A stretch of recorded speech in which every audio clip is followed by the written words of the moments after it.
A Sentimental Romance. My dearest friend, here I am at our sanatorium by the sea, just as I was last spring.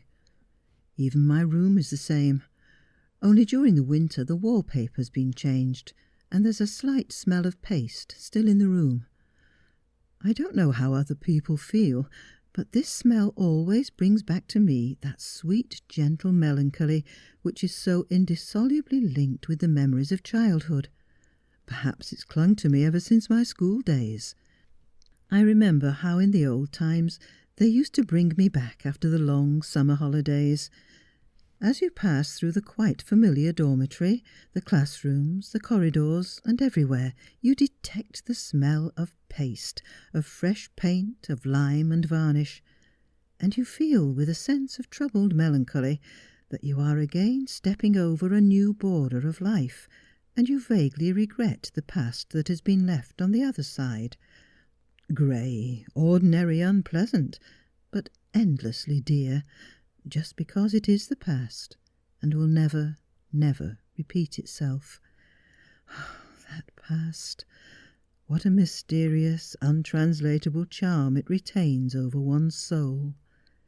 Even to you, my dearest, I only dare to write because I feel, since the morning, under the spell of last year's memories.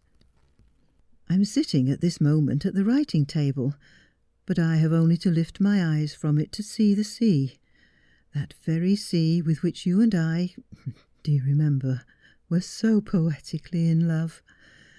But even without looking up I can feel it.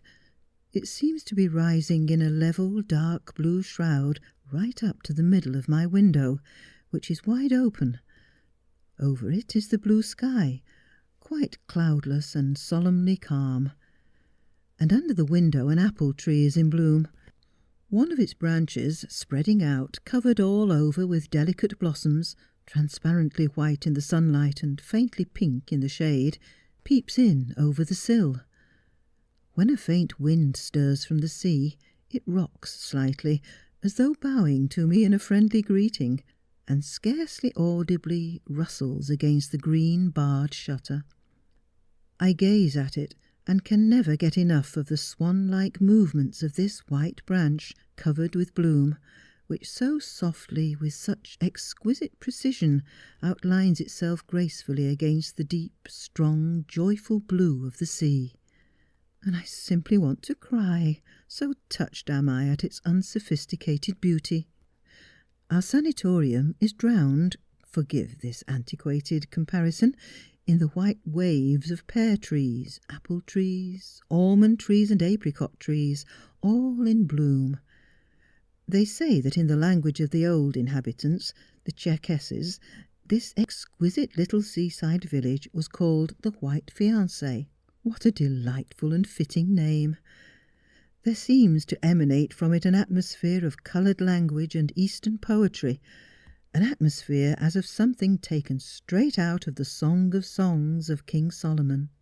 The garden paths are covered with light white petals, and when the wind blows the trees seem to be snowing in slowly falling heavy flakes.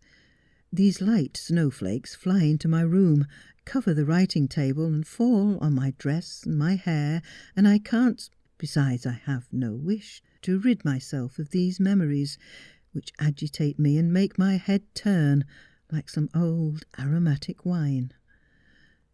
It was last spring, the 3rd or 4th day after your arrival at the sanatorium. The morning was just as quiet, cool and gleaming. We were sitting on the south veranda, I in the rocking chair covered with a pale blue sailcloth. Do you remember that armchair? And you on the balustrade, leaning against the corner post and holding it with one hand. My God, even now, after writing these lines, I stopped, closed my eyes for a few seconds with my hand over them, and again, in front of me with extraordinary vividness, came to me your face of those days, thin, pale, with fine, distinguished features, a coil of dark hair hanging carelessly over the white forehead, and with those deep, sad eyes. I can visualize even that pensive and absent-minded smile which used just to touch your lips, when you said, looking dreamily at the falling petals of the white flowers, "The apple trees are shedding their blossom, and the spring is only at its very start. Why does this swift, expansive bloom of the southern spring always awaken in me such a maladive feeling of distress and unfulfilment? No later than yesterday, it seems, I was watching with emotion the first swelling buds, and to-day the flowers are already scattering, and you know that to-morrow will come the cold autumn. Isn't it like our own lives? In youth you live only on hope.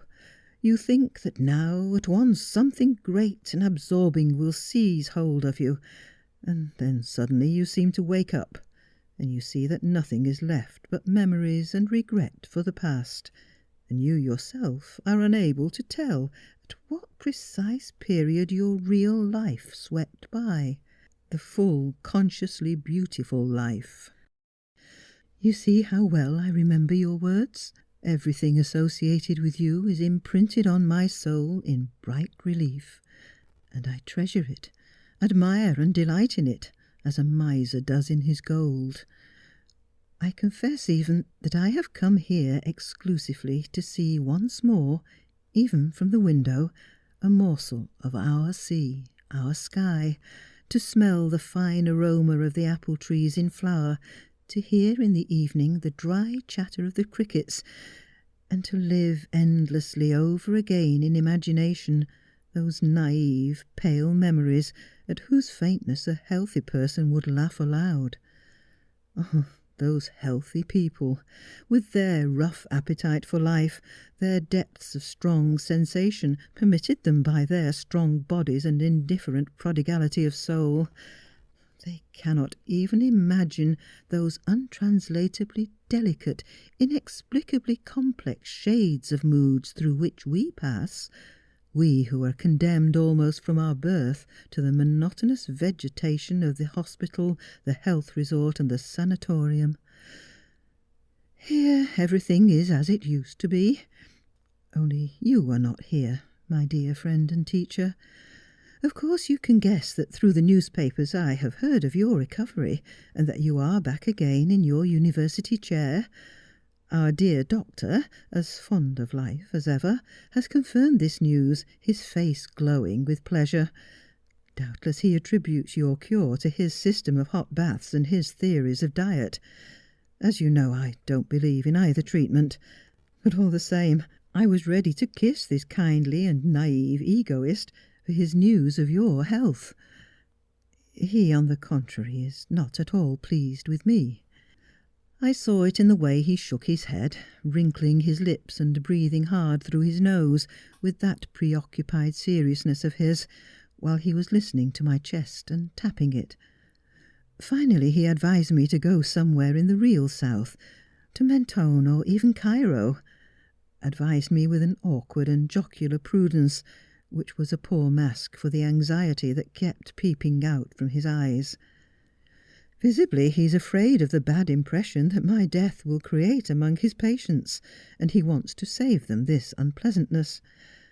I shall be very sorry to prejudice involuntarily the good reputation of his establishment, but all the same I do consider myself entitled to the luxury of dying in this particular place, sanctified by the poignant charm of early autumn.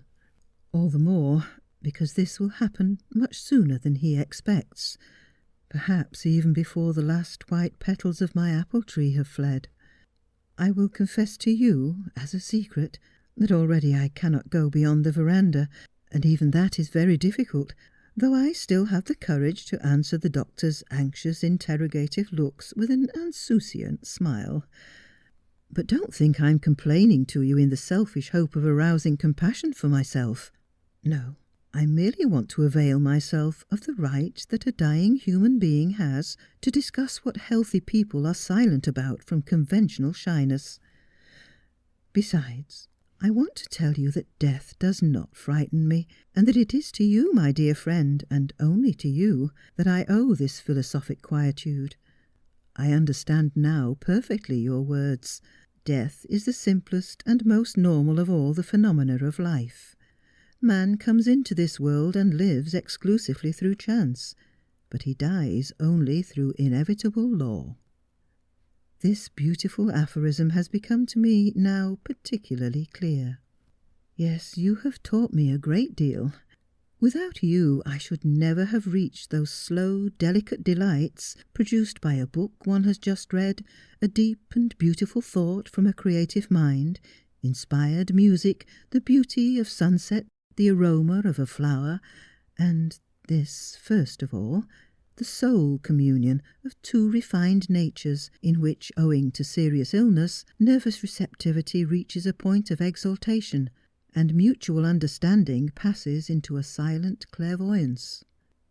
Do you remember our long, unhurried walks along the seashore, under the perpendicular rays of the sun, in those burning, lazy midday hours, when everything seems to die in helpless lassitude, and the waves just rustle and whiz onto the hot yellow sand and go back into the dazzling sea, leaving behind a moist, dented edging, which disappears just as quickly as the traces of one's breath on glass? Do you remember how we used to hide from the doctor, who allowed no one to be out of doors after sunset, and steal out onto the terrace in the warm, moonlit nights? The moonlight would cut through the espalier of the dense vineyard and lie on the floor and the white wall like a pattern of light, fantastic lace. In the darkness we couldn't see, but only guess at each other, and the timid whispers in which we had to speak gave even to the simplest words a deep, intimate, agitating significance. Do you remember how on the rainy days, when the sea was enveloped in a fog all day long, and there was in the air a smell of wet sand, of fish and refreshed leaves, we used to tiptoe into my cosy room and read Shakespeare, just a little at a time, like real gourmets, tasting the savour of every page, revelling in every spark from this great mind, which for me became deeper and deeper and still more penetrating under your guidance. These books in their soft covers of tender green morocco are still with me now.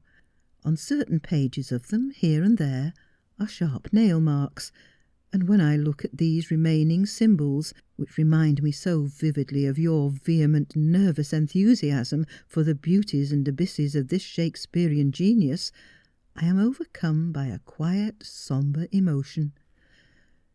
Do you remember? Oh, how endlessly I could repeat this question. But I'm beginning to be tired already, and I've still so much to say to you. Of course, you can imagine that here in the sanatorium I'm condemned to perpetual silence. The usual stereotype sentences which our invalids exchange when they are compelled to meet at breakfast and dinner and tea drive me frantic. They always talk about the same things. To-day one of them has had a bath 2 degrees lower than the day before. Another has eaten a pound more of grapes. A third has climbed a steep slope leading to the sea without stopping, and, imagine, without even being out of breath. They discuss their maladies at length, with egotistic enjoyment, sometimes in disgusting detail. Unfailingly each wishes to persuade the rest that no one else can possibly have such extraordinary complications of cruel suffering.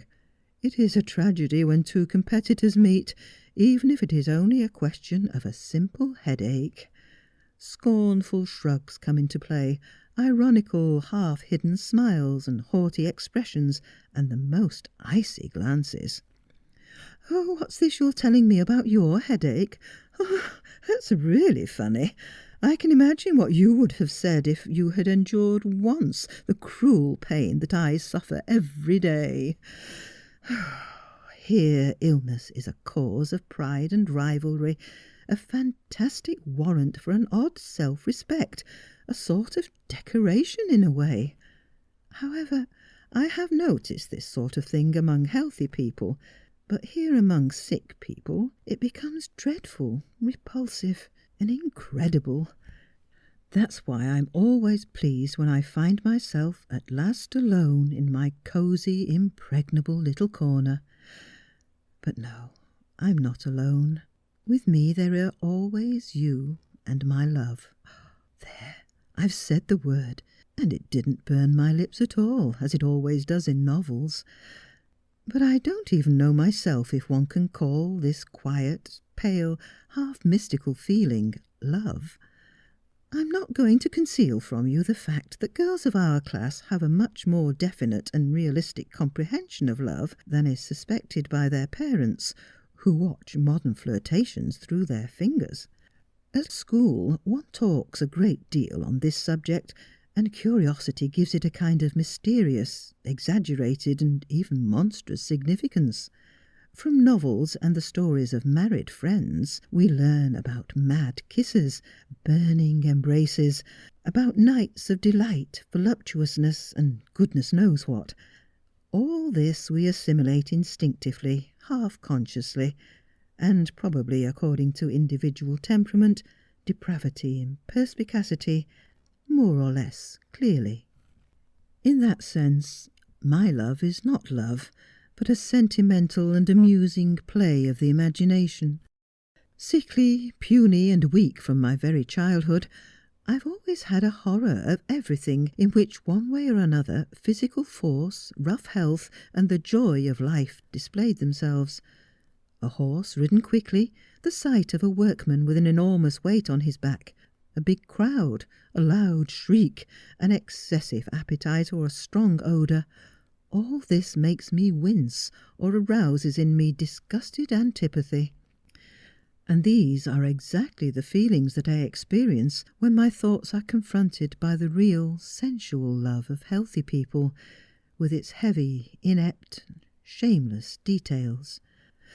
But if one is to call the exclusively soul union of two people, when the feelings and thoughts of one of them, through some mysterious current, transmit themselves to the other, when words yield place to silent glances, when a scarcely perceptible shiver of the eyelids or the pale ghost of a smile in the eyes say sometimes so much more than a long confession of love between ordinary folk, I'm using your actual expression, when through the mere meeting of each other's eyes at table or in a drawing-room, at the arrival of a newcomer, or at a stupidity that has just been uttered, two people, without words, know how to share an impression.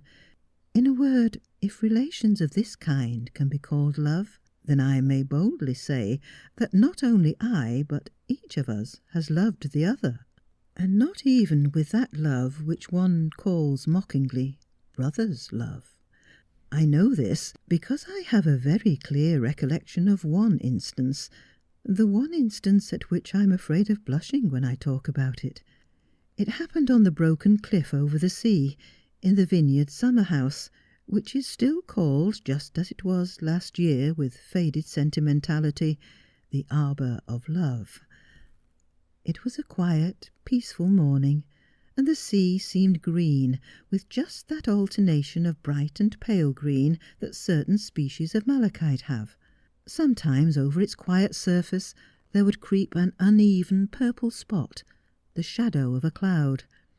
I had not slept well the night before, and I'd got up feeling broken, with a headache and my nerves overstrung. At breakfast I'd quarrelled with the doctor, not so much because he'd forbidden me to bathe in the open sea, as on account of his self-assertive and radiant health.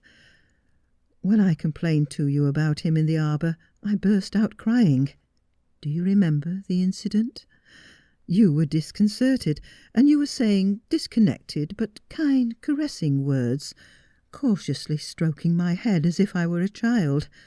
This sympathy was too much for me, and I leaned my head on your shoulder, and then you kissed me again and again, on the temple and on the cheek, and I must confess, I knew I should blush at this part of my letter, that these kisses not only were not repugnant, but even gave me a pleasant, purely physical pleasure, like the sensation of a light, warm wave running over the whole of my body from head to foot.